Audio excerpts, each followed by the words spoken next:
Welcome back to Talking Plant Protein. I'm Nicole Astra. And I'm Joey Thurman. We're here in snowy Chicagoland. So much snow, guys, overnight. So it was a slow start to the day. Slow, like mentally or just all over? Well, anytime you shovel for 2 hours and it takes an hour to get to school, mentally slow as well. Okay, you got a workout in this morning. That's right. I got a very good workout in this morning. Okay, we're dreaming of California and San Francisco, right?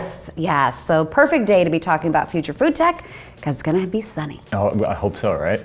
When we talk about whole cuts, it's all about new technology. Attendees at Future Food Tech San Francisco are going to sink their teeth into products of innovation as alternative chicken creators go head-to-head in a cook-off.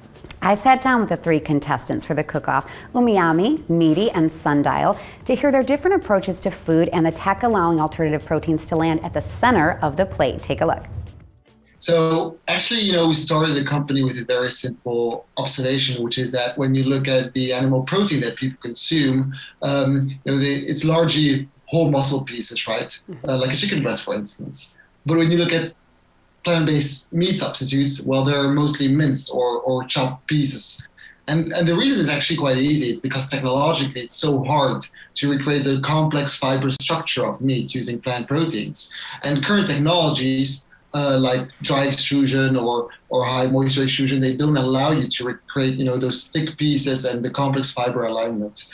So with that in mind, what we basically did is we created a proprietary protein texturization technology that allows us to start with ingredients that are super simple, just like water and proteins, and to recreate that fibrousness that people love about meat. So anybody else want to weigh in on technology? Tyler, are you you're more building that whole cut experience, correct? Yeah, so my co-founder and I, we come from an academic background. We both got our PhDs here here in Boulder.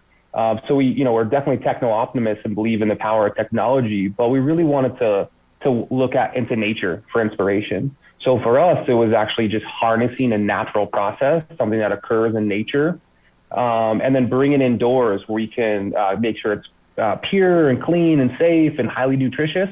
And it really just guide this natural process in order to, produce a product that is of high value, high nutrition, and provides a really, sort of delicious cooking and eating experience.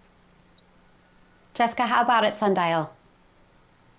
First of all, I really like that both of the other two mentioned focusing on simple ingredients and trying to take things more or less back to basics with the starting material. I think that's a super important change for the industry that we're all hoping to emphasize in the future. For Sundial, one of the things that we're exploring is the ability to recreate more aspects of the organoleptic experience that make people truly enjoy eating meat. So going back to my very specific example, because it's all I think about these days, of chicken wings, one of the most important aspects of eating chicken wings for the consumer is often the feeling of the skin, especially the crispiness of the skin. There's actually a chicken wing eating contest in New York that focuses very specifically on which chicken wing has the best skin.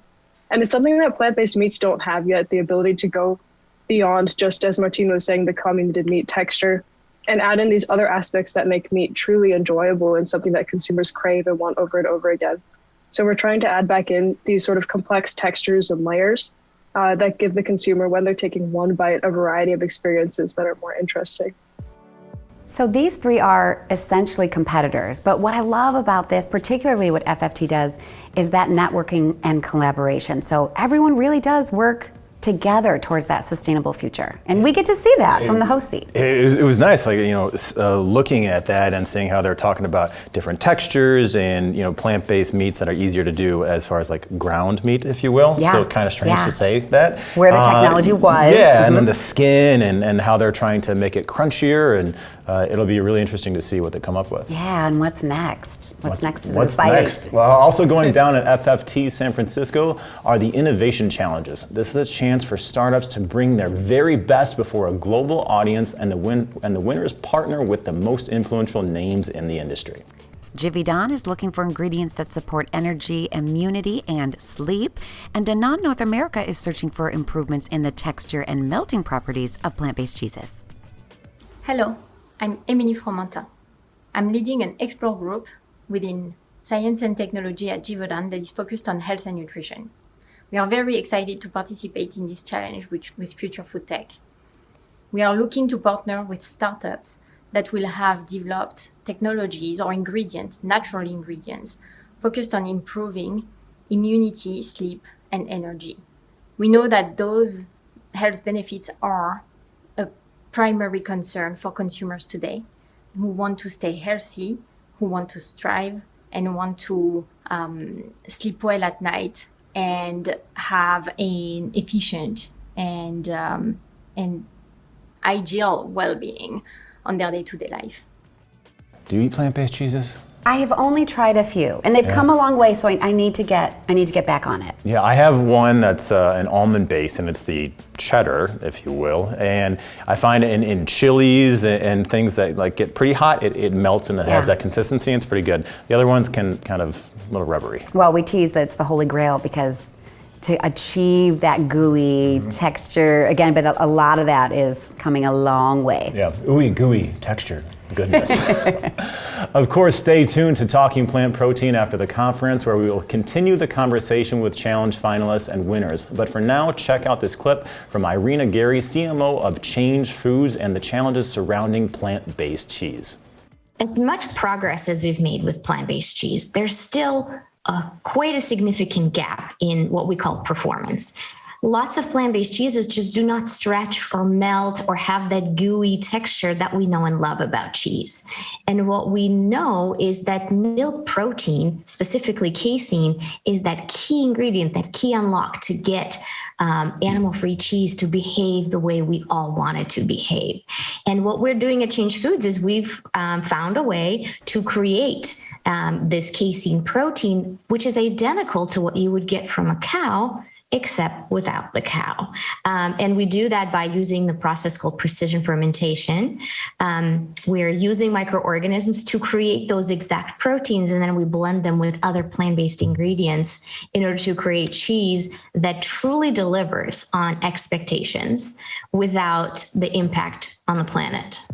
Irina is one of dozens of experts coming together at the March Summit as FFT returns to the States. Rachel Mackie, Senior Business Development Manager at Rethink Events, let us know what else to expect at Future Food Tech. So we are really delighted to be welcoming the industry back to San Francisco for the first time in 3 years with Future Food Tech. It will be on March the 24th and 25th. We're expecting the entire ecosystem to be represented, around 800 to 1,000 people taking part in person and lots more virtually as well. We've got lots of interactive elements planned. So we've got a taste lab, we've got interactive breakout sessions.